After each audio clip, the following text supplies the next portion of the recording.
Welcome in science ए के study 1024। मैं हूँ एक यादव और इस वीडियो में हम देखने वाले हैं क्लास 8 के चैप्टर नंबर 4 का पार्ट नंबर 1। चैप्टर का नाम है materials, metals and non metals. और इससे पहले मैं चैप्टर 1, चैप्टर 2 एंड चैप्टर 3 की वीडियोस अपलोड कर चुका हूँ। तो अगर आपने ये वीडियोस नहीं देखी है तो इनके फुल प्लेलिस्ट का लिंक आपको इस वीडियो के डिस्क्रिप्शन में मिल जाएगा, वहाँ से देख सकते हैं। और अगर आप मैथ्स वाले चैनल पर विजिट करना चाहते हैं तो हमारा मैथ्स का चैनल है ए के स्टडी 1024। यहाँ पे आपको प्लेलिस्ट वाले सेक्शन में क्लास 8 की चैप्टर वाइज प्लेलिस्ट मिल जाएंगी, आप वहाँ से देख सकते हैं। तो अब बात करते हैं कि इस पार्ट में हम क्या क्या सीखेंगे। देखो, इस पार्ट में हम सीखने वाले हैं examples of metals and non metals. उसके बाद हम बात करेंगे what are physical and chemical properties, मतलब फिजिकल एंड केमिकल प्रॉपर्टीज़ का क्या मतलब होता है। उसके बाद हम बात करेंगे physical properties of metals and non metals, यानी कि मेटल्स और नॉन मेटल्स की फिजिकल प्रॉपर्टीज़ क्या क्या हैं। फिर हम देखेंगे definition of metals and non metals, और एंड में हम बात करेंगे मेटलॉइड्स की और इनके एग्जांपल्स की। ठीक है, तो शुरू करते हैं। देखो, सबसे पहले बात करते हैं examples of metals and non metals. Example को मैंने सबसे पहले इसलिए रखा है क्योंकि एक बार आपके दिमाग में इमेज बन जाएगी कि हाँ ये चीज़ मेटल है, ये चीज़ नॉन मेटल है, फिर आपको इस चैप्टर को समझना ईजी होगा। ठीक है, तो यहाँ पर देखो मैंने लिखा है we see and use many materials in daily life which are made up of metals और नॉन मेटल्स। मतलब डेली लाइफ में हम बहुत से मटेरियल्स ऐसे देखते हैं जो मेटल्स से बने हैं या फिर नॉन मेटल से बने हुए हैं। ठीक है, एग्जांपल देखते हैं इनका। पहले बात करते हैं मेटल्स की। तो मेटल्स के एग्जांपल हैं आयरन। ठीक है, आयरन की कील आपने देखी होगी, जो नेल्स होती हैं। ठीक, ये किसकी बनी होती है? आयरन की। और आयरन क्या है? आयरन एक मेटल है। इसके अलावा एल्युमिनियम के बर्तन वगैरह देखे होंगे आपने, और भी सामान देखे होंगे। ठीक है, कॉपर की वायर्स देखी होंगी आपने। ठीक है, गोल्ड की ज्वेलरी देखी होगी, या फिर सिल्वर या प्लेटिनम की ज्वेलरी देखी होगी। तो ये सब किसके एग्जांपल्स हैं? ये सब एग्जांपल्स हैं मेटल्स के। ठीक है, डेफिनेशन जो होती है मेटल की और नॉन मेटल की वो हम बाद में देखेंगे। पहले मैं आपको इनकी प्रॉपर्टी वगैरह पढ़ा दूंगा, इंट्रोड्यूस करा दूंगा, फिर जब मैं डेफिनेशन बताऊंगा तब आपको डेफिनेशन ज़्यादा अच्छे समझ में आएगी। ठीक है, तो पहले एग्जांपल्स वगैरह देख लो, डेफिनेशन की बात हम करेंगे बाद में। तो ये था मेटल्स। अब बात करते हैं नॉन मेटल्स की। ठीक, तो नॉन मेटल का एग्जांपल है सल्फ़र। ठीक है, सल्फ़र जो है ये एक नॉन मेटल होता है। ठीक है, कोल कार्बन से बना हुआ है और कार्बन एक नॉन मेटल है। इसी तरह से ग्रेफाइट, जो पेंसिल की आपकी नोक होती है, ग्रेफाइट से बनी होती है, और ये भी कार्बन का एक एलोट्रोप है, मतलब ये भी एक नॉन मेटल का ही टाइप है। ठीक, इसके अलावा जो क्लोरीन गैस होती है, ठीक है, क्लोरीन क्या होता है? क्लोरीन भी एक नॉन मेटल है। ठीक है, आपको मेटल एंड नॉन मेटल के एग्जांपल्स तो समझ में आ गए होंगे, क्योंकि इनमें से आप बहुत सी चीज़ें डेली लाइफ में देखते हो या फिर यूज़ करते हो। लेकिन आप में से कुछ बच्चों के दिमाग में ये क्वेश्चन ज़रूर होगा कि हम किस तरह से डिफ्रेंशिएट करेंगे कि ये चीज़ मेटल है या फिर नॉन मेटल है। तो इसीलिए मैंने यहाँ पर क्वेश्चन लिखा है, but how can we differentiate metals and non metals. मतलब अगर हमें ये बताना हो कि कोई चीज़ मेटल है या फिर नॉन मेटल है तो हम किस बेस पे बताते हैं। तो इसका आंसर है we can differentiate metals and non-metals on the basis of their physical and chemical properties। मतलब कि अगर हमें बताना है कि किसी चीज़ को कि ये मेटल है या नॉन मेटल है तो हम उसकी physical property and chemical property के बेस पे बता सकते हैं कि वो क्या है। ठीक है, अब क्वेश्चन ये भी आ सकता है कि यार फिजिकल प्रॉपर्टी का क्या मीनिंग है, केमिकल प्रॉपर्टी का क्या मीनिंग है। तो पहले इसी को डिस्कस कर लेते हैं। इसीलिए मैंने अगले टॉपिक में लिखा है but what we mean by physical and chemical properties. तो एक एक करके समझते हैं। पहले बात करते हैं फिजिकल प्रॉपर्टीज़ की। तो यहाँ फिजिकल प्रॉपर्टीज़ में मैंने डेफिनेशन में लिखा है, a physical property is a characteristic of a substance that can be observe or measured without changing its chemical identity or composition.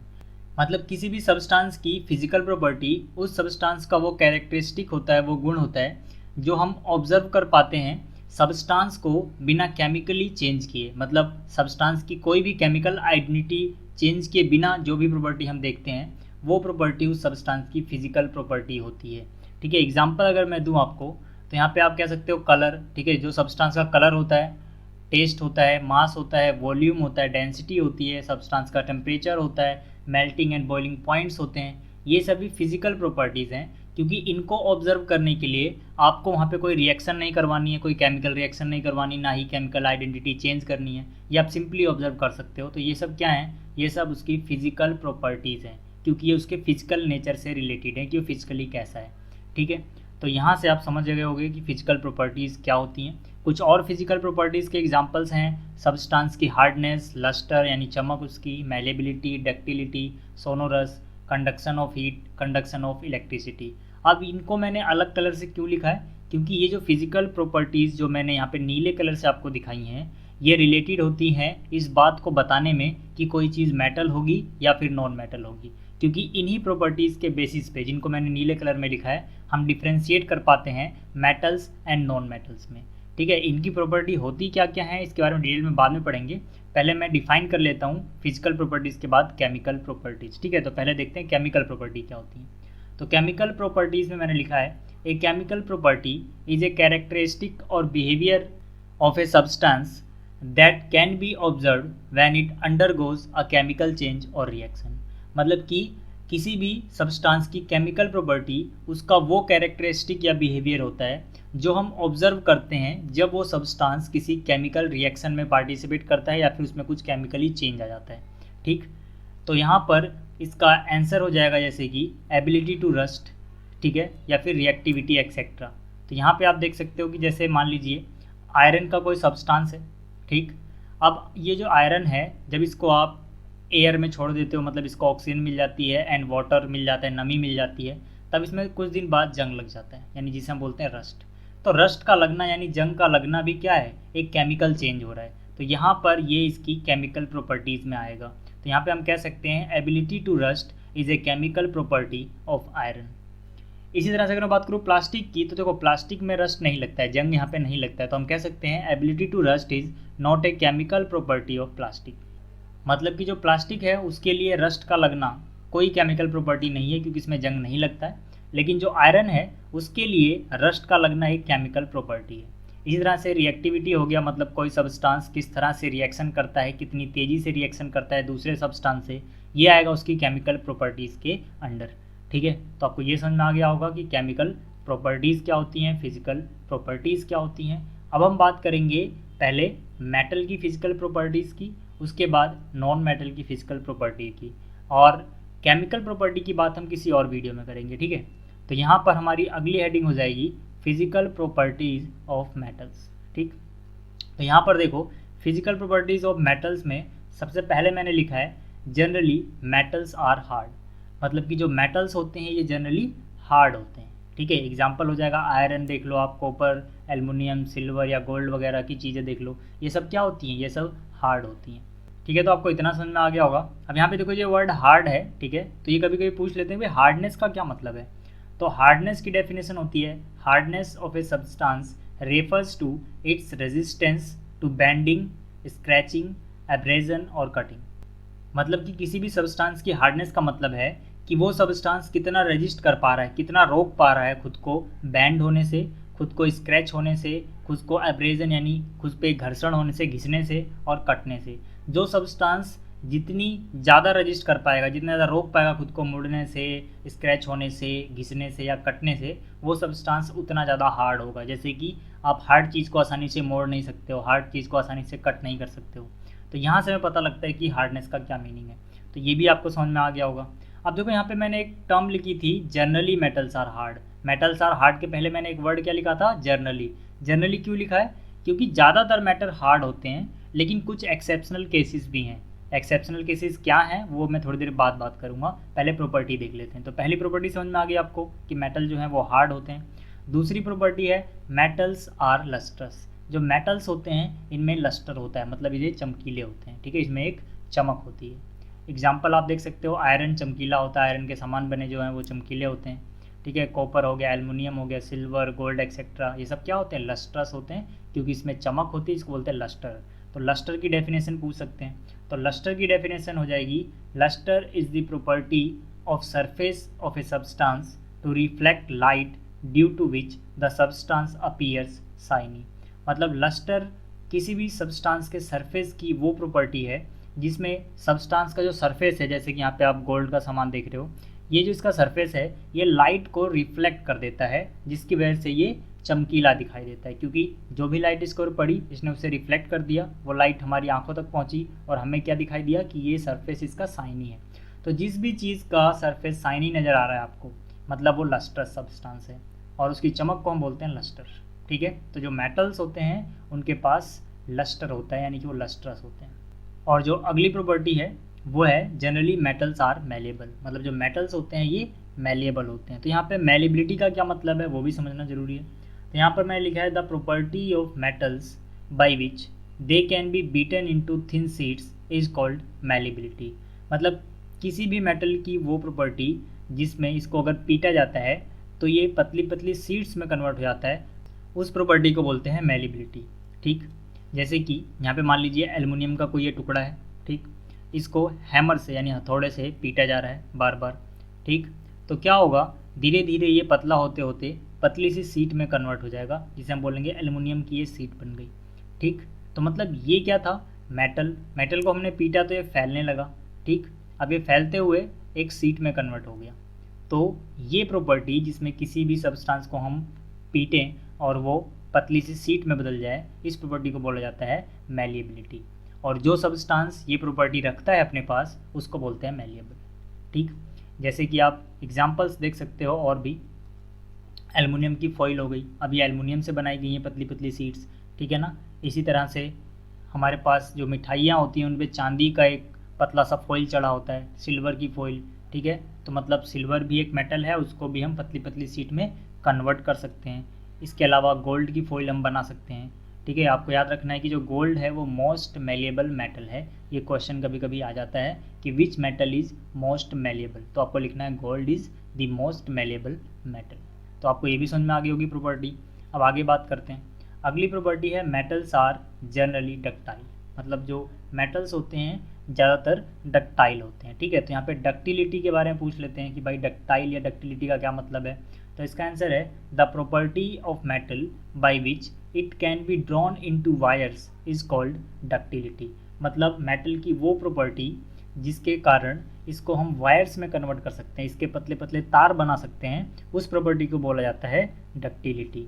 ठीक है, जैसे कि ये मान लीजिए कॉपर का एक टुकड़ा है, ठीक है, और फैक्ट्रीज़ वगैरह में इसको खींच के इससे पतले पतले तार बनाए जाते हैं। अब इसके हम तार क्यों बना पाएँ, क्योंकि इसके पास प्रॉपर्टी थी कि इसको पतले पतले तार में खींचा जा सकता है। आप मान लीजिए अगर कोई ऐसा सब्सटेंस ले लो, ठीक है, जैसे कि मान लीजिए आप पत्थर ले लो, उससे सोचो कि आपको वायर बनानी है, तो वो नहीं बनेगा। क्यों, क्योंकि पत्थर के पास डक्टिलिटी नहीं होती है, लेकिन जो यहाँ पर कॉपर था उसके पास डक्टिलिटी थी, इसीलिए हम इसके वायर्स बना पाए। ठीक, इस तरह से एल्युमिनियम के वायर आते हैं और सिल्वर के वायर आते हैं। ठीक है, और आपको याद रखना है कि जो गोल्ड है वो मोस्ट डक्टाइल मेटल है। ठीक है, जो गोल्ड है उसके बहुत पतले पतले बहुत थिन वायर्स बन सकते हैं, बट गोल्ड बहुत महंगा है इसीलिए हम इसके तार इतने नहीं बनाते। ठीक, तो आपको ये प्रॉपर्टी भी समझ में आ गई होगी। अगली जो प्रॉपर्टी है वो है मेटल्स आर सोनोरस। मतलब जो मेटल्स होते हैं ये सोनोरस होते हैं। सोनोरस का मतलब क्या है कि जब इनको किसी भी चीज़ से टकराया जाता है या फिर पीटा जाता है तो इनमें रिंगिंग साउंड प्रोड्यूस होता है। तो यहाँ से पूछा जाता है कि भाई सोनोरिटी या फिर सोनोरस क्या होता है, तो आपको लिखना है the things made of metals produce ringing sound when struck hard. This property of metal is called sonority and metals are called sonorous. मतलब वो चीज़ें जो मेटल की बनाई गई हैं वो एक रिंगिंग साउंड प्रोड्यूस करती हैं जब उनको किसी भी चीज़ से टकराती हैं वो, तो इस प्रॉपर्टी को बोला जाता है सोनोरिटी। और जो चीज़ें इस प्रॉपर्टी को अपने पास रखती हैं, यानी कि जिन चीज़ों के पास सोनोरिटी है उन चीज़ों को हम बोलते हैं सोनोरस। ठीक, जैसे मान लीजिए अभी आयरन की बात करूं तो आयरन के पास वो प्रॉपर्टी है, मतलब उस प्रॉपर्टी को बोलेंगे सोनोरिटी। और आयरन क्या है, क्योंकि उसके पास प्रॉपर्टी है तो आयरन एक सोनोरस मेटल है, मतलब उसको पीटने से आवाज़ आती है। ठीक, जैसे कि यहाँ पे बेल है, जब आप इसको बजाते हो तो इसमें रिंगिंग साउंड प्रोड्यूस होता है। ठीक, या फिर ये कॉइन्स हैं, ठीक है, जब ये गिरते हैं क्योंकि मेटल से बने हैं तो इसमें एक रिंगिंग साउंड प्रोड्यूस होता है। ठीक है, तो इस प्रॉपर्टी को क्या बोला जाता है, इस प्रॉपर्टी को बोला जाता है सोनोरिटी। और जिन चीज़ों के पास ये प्रॉपर्टी होती है उनको बोला जाता है सोनोरस। मेटल्स के पास ये प्रॉपर्टी है इसीलिए हम कह सकते हैं मेटल्स आर सोनोरस। ठीक, तो आपको ये भी समझ में आ गया होगा। अब आगे बात करते हैं, अगली प्रॉपर्टी है metals are generally good conductors of heat. मतलब जो मेटल्स होते हैं ये जनरली अच्छे कंडक्टर हैं हीट के। गुड कंडक्टर ऑफ हीट का क्या मतलब हुआ, इसका मतलब हुआ कि मेटल्स की बॉडी से हीट फ्लो कर सकती है। वो मटेरियल जो अपनी बॉडी से हीट को फ्लो करने दें उनको हम बोलेंगे कि वो गुड कंडक्टर ऑफ हीट है। ठीक, तो यहाँ पर एक क्वेश्चन दिया गया आपके एनसीईआरटी में, जिसमें बोला गया है can you hold a hot metallic pan which is without a plastic or a wooden handle and not get hurt, perhaps not why. मतलब कि इसमें पूछा गया क्या तुम ऐसे गर्म मेटेलिक पेन को पकड़ सकते हो जिसके पास प्लास्टिक या फिर लकड़ी का हैंडल ना हो। तो इसका आंसर क्या होगा, देखो यहाँ पर मान लीजिए यहाँ पर कोई मेटल का सामान है, ठीक है, जैसे कुकर आपने देखा होगा, ठीक। अब इसके हैंडल यहाँ पे आप देखो तो ये प्लास्टिक वगैरह के बने होते हैं। ऐसा क्यों होता है? ऐसा इसलिए होता है, देखो यहाँ पर अगर हम इसको गर्म करते हैं तो क्योंकि ये पार्ट जो आपको नज़र आ रहा है ये मेटल है, तो यहाँ से हीट फ्लो होना चालू हो जाती है क्योंकि गुड कंडक्टर ऑफ हीट है और हर तरफ हीट फैल जाती है। लेकिन क्योंकि जो इसका हैंडल है ये मेटल का नहीं है, ये बैड कंडक्टर ऑफ हीट है, तो यहाँ पर हीट नहीं जा पाती, जबकि ये part good conductor of heat है तो यहाँ पे हीट हर तरफ फैल जाती है। तो अगर ये हैंडल है तो ये इतना गर्म नहीं होगा, इसको हम पकड़ेंगे हमारा हाथ जलेगा नहीं। लेकिन अगर ये नहीं होता और यहाँ पर मेटल के हैंडल होते सिर्फ, तो हमारा हाथ जल जाता, ठीक है, क्योंकि ये हिस्सा क्या है, मेटल, और ये हिस्सा क्या है, नॉन मेटल। तो अब अगर मैं इस क्वेश्चन का आंसर दूँ तो आपको आसानी समझ में आ जाएगा। इस क्वेश्चन का आंसर हो जाएगा, no we can not hold a hot metallic pan which is without a plastic और wooden handle without getting hurt. Plastic and wood are non-conductor of heat, but the metallic pan is the conductor of heat. Without a plastic or wood handle, heat from the hot pan will get conducted up to the handle, which in turn will become hot and that can burn our hand. मतलब क्या है कि हम इसको directly नहीं पकड़ पाएंगे अगर यहाँ पर प्लास्टिक या लकड़ी का हैंडल नहीं है। तो ऐसा क्यों? क्योंकि प्लास्टिक का होता या लकड़ी का होता तो प्लास्टिक और लकड़ी जो है ये बैड कंडक्टर ऑफ हीट होते या फिर नॉन कंडक्टर ऑफ हीट होते। बट अगर ये नहीं होंगे तो जो मेटल का होगा तो मेटल जो होता है वो कंडक्टर होता है हीट का, इसीलिए यहाँ पर हीट पहुँच जाएगी और जब इसको पकड़ेंगे तो ये गर्म होगा तो हमारे हाथ जल जाएंगे, ठीक है। तो आपको ये भी समझ में आ गया होगा।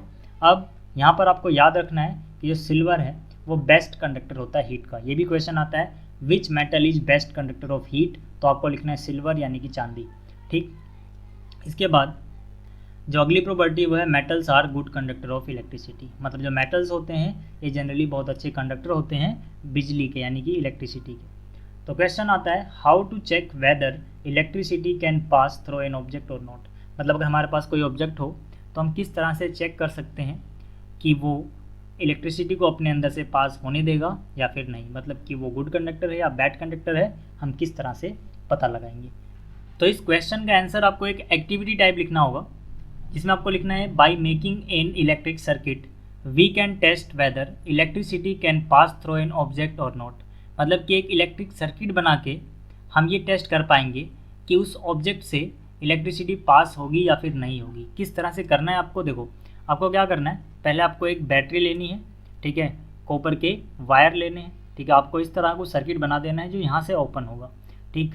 यहाँ से ओपन क्यों है? क्योंकि यहाँ पर आपको इंसर्ट करना है वो ऑब्जेक्ट जो टेस्ट करना है, ठीक है। तो यहाँ पे मैंने लिखा है insert object to be tested, ठीक है। जैसे कि मान लीजिए अगर आपको ये टेस्ट करना है कि आयरन की नेल से करंट पास होगा कि नहीं, तो आप क्या करो, आयरन की नेल को यहाँ पे लगाओ, अगर बल्ब जला तो मतलब इसमें से करंट पास हुआ है, अगर नहीं जला मतलब इसमें से करंट पास नहीं हुआ है। तो जैसे ही मैंने इसको यहाँ पे लगाया बल्ब ग्लो करने लग गया, यानी बल्ब जल गया, तो मतलब जो मेटल की नेल है ये गुड कंडक्टर है इलेक्ट्रिसिटी का, क्योंकि यहाँ पर बल्ब ग्लो हो जाता है। तो हम कह सकते हैं आयरन नेल कंडक्ट्स इलेक्ट्रिसिटी, ठीक है। और ये एक मेटल है तो मतलब मेटल्स जो होते हैं वो ज़्यादातर अच्छे कंडक्टर होते हैं इलेक्ट्रिसिटी के।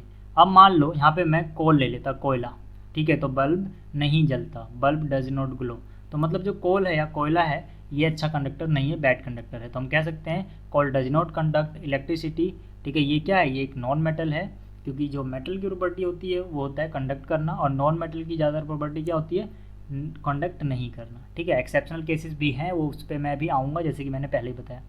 तो आपको ये एक्टिविटी समझ में आ गई होगी और ये प्रॉपर्टीज़ भी समझ में आ गई होंगी।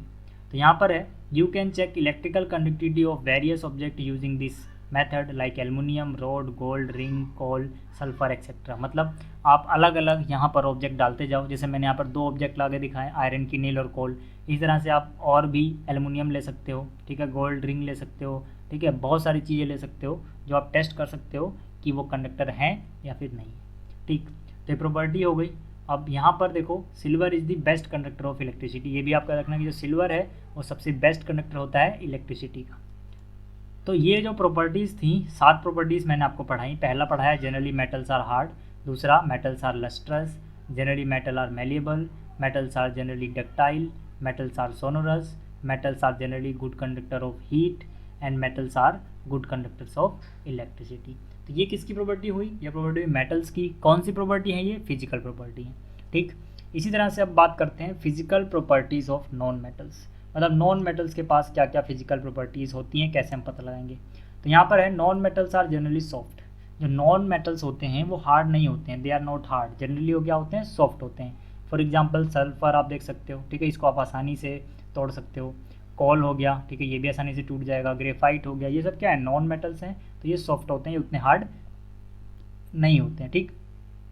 इसी तरह से इसकी दूसरी प्रॉपर्टी है non metals are mostly dull in appearance, they are not lustrous, मतलब कि जो ये नॉन मेटल्स होते हैं ये डल अपीयरेंस होते हैं, इनमें चमक नहीं होती है क्योंकि ये लस्ट्रस नहीं होते हैं। और इसकी तीसरी प्रॉपर्टी है non metals are not malleable, they are brittle as they break down into powdery mass on tapping with hammer, मतलब जो नॉन मेटल्स होते हैं ये मैलिएबल नहीं होते हैं, बल्कि ये क्या होते हैं, ब्रिटल होते हैं। ब्रिटल को हिंदी में बोला जाता है भंगुर, मतलब जिसको हम पीटें, जैसे हम इसको पीटना चालू करेंगे हथौड़े वगैरह से तो इसके पाउडर बनने लग जाएगा, मतलब इसके छोटे छोटे टुकड़े होने लग जाएंगे, ठीक है। मैं आपको एक दिखाता हूँ एक्टिविटी करके। मान लीजिए यहाँ पे कोल है यानी कोयला है और इसको हैमर से पीटा जाता है, तो जब आप इसको हैमर से पीटोगे तो क्या होगा, इसके छोटे छोटे टुकड़े हो जाएंगे, इसको और पीटोगे और छोटे टुकड़े हो जाएंगे, ठीक है। अगर आप कुछ ज़्यादा ही पीट दोगे तो ये पाउडर टाइप का बन जाएगा। तो मतलब जो नॉन मेटल हैं ये पीटने पे फैलते नहीं हैं, इसीलिए मेलेबल नहीं होते हैं, बल्कि ये ब्रिटल होते हैं। तो आपको तीसरी प्रॉपर्टी समझ में आ गई, ठीक।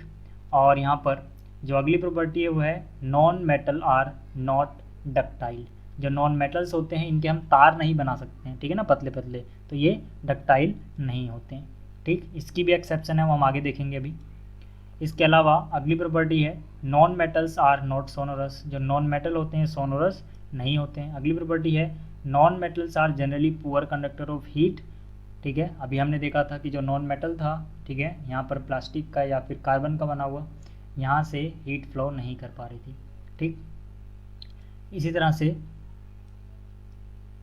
जो नॉन मेटल्स होते हैं ये पुअर कंडक्टर ऑफ इलेक्ट्रिसिटी होते हैं, मतलब इनमें से इलेक्ट्रिसिटी पास नहीं हो पाती। अभी हमने देखा था जब कोल लगाया, कोल एक नॉन मेटल है तो इलेक्ट्रिसिटी पास नहीं हुई थी, ठीक है ना, पिछली एक्टिविटी में, ठीक है। तो आपको ये सारी प्रॉपर्टीज समझ में आ गई। ये किसकी प्रॉपर्टीज़ थी, नॉन मेटल्स की। कौन सी प्रॉपर्टी थी, फिजिकल प्रॉपर्टीज़। तो मेटल और नॉन मेटल दोनों की फिजिकल प्रॉपर्टीज़ को मैंने यहाँ पर टेबल में लिख दिया है।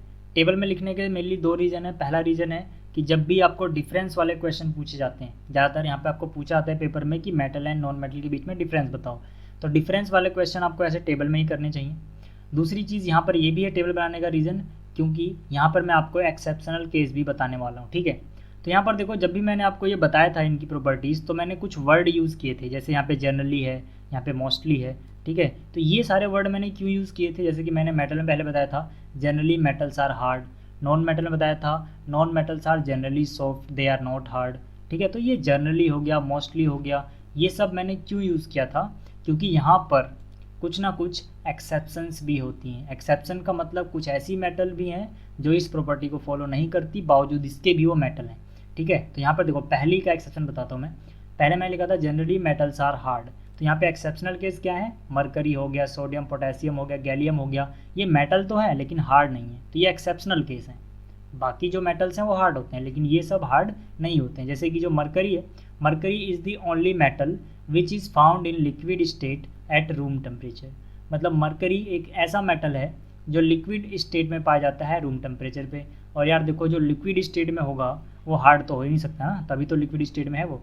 इस तरह से sodium and potassium are soft and can be cut with a knife, और सोडियम और पोटेशियम लिक्विड में तो नहीं होते हैं, होते तो ये सॉलिड ही हैं, लेकिन ये इतने हार्ड नहीं होते, ये बहुत ज़्यादा सॉफ्ट होते हैं, इतने सॉफ्ट कि इनको हम कट कर सकते हैं चाकू की मदद से।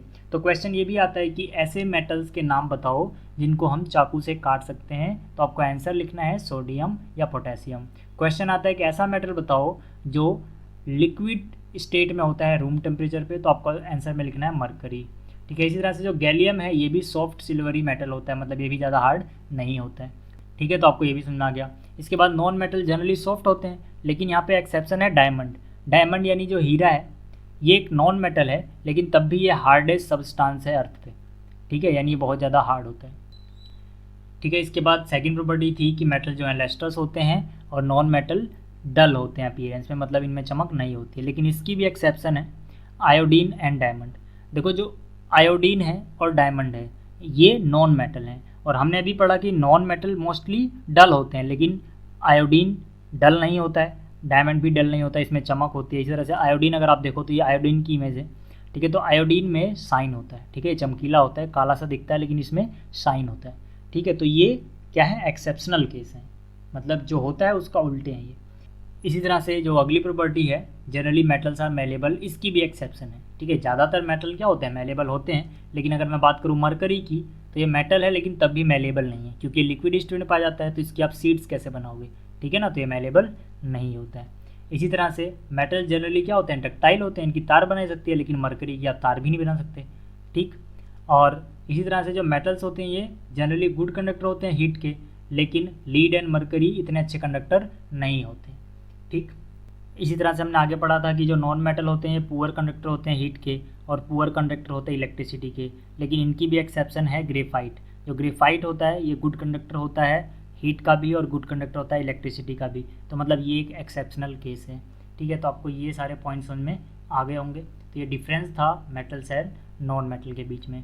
अब आगे बात करते हैं हम। यहाँ पे मैंने लिखा है definition of metals and non metals. जैसे कि इस वीडियो के शुरू में मैंने आपको बताया था कि डेफिनेशन मेटल्स की और नॉन मेटल्स की मैं आपको बाद में पढ़ाऊंगा, क्योंकि जब आप इसकी प्रॉपर्टी जान लोगे तब आपको डेफिनेशन ज़्यादा समझ में आएगी। तो देखो डेफिनेशन देखते हैं। मेटल्स की डेफिनेशन हो जाएगी the materials which are hard, lustrous, malleable, ductile, sonorous and good conductor of heat and electricity are called metals. मतलब वो मटेरियल जिनके पास हार्डनेस हो, लस्ट्रस हो, जो मेलेबल हो, डक्टाइल हो, सोनरस हो, ठीक है, good conductor of heat and electricity हो, जनरली ये प्रॉपर्टीज़ हो, उनको हम बोलेंगे कि वो मेटल हैं, ठीक। ये example iron, copper, aluminium etcetera. इसी तरह से नॉन मेटल की डेफिनेशन हो जाएगी the material which are soft, dull in appearance, break down into powdery mass on tapping with hammer, not sonorous and poor conductors of heat and electricity are called non metals। Example हो जाएंगे sulphur, carbon, oxygen, nitrogen, phosphorus, chlorine etcetera, ठीक। तो अब आपको definition आसानी से समझ में आ गई होगी, क्योंकि आपने इन सभी प्रॉपर्टीज़ का मीनिंग पहले ही समझ लिया, ठीक। अब बात करते हैं अगले टॉपिक की, जो कि लास्ट टॉपिक भी है इस वीडियो का, जिसका नाम है मेटेलॉइड्स। तो मेटेलॉइड्स क्या होते हैं, देखो, the element which possess characters of both metals and non-metals are called metalloids। मतलब जो बीच वाले एलिमेंट हैं जिनके पास कुछ प्रॉपर्टी मेटल्स की होती हैं, कुछ प्रॉपर्टी नॉन मेटल की होती हैं, मतलब दोनों की ही प्रॉपर्टी होती हैं, उनको हम बोलते हैं मेटेलॉइड्स। एग्जाम्पल हो जाएगा boron, silicon, germanium, arsenic, antimony, tellurium and polonium, ठीक है। तो ये सब किसके एग्जाम्पल थे, मेटेलॉइड्स के। तो उम्मीद है आपको जितने भी टॉपिक्स मैंने पढ़ाए वो सब समझ में आ गए होंगे। बाकी फुल चैप्टर का प्लेलिस्ट आप यहाँ से मिल जाएगा, आपको देख सकते हो, और यहाँ पर जो चैनल का आइकन है यहाँ पर आप क्लिक करके इस चैनल को सब्सक्राइब कर सकते हो। तो इस वीडियो में इतना ही, जल्दी मिलते हैं अगली वीडियो में। Thanks for watching.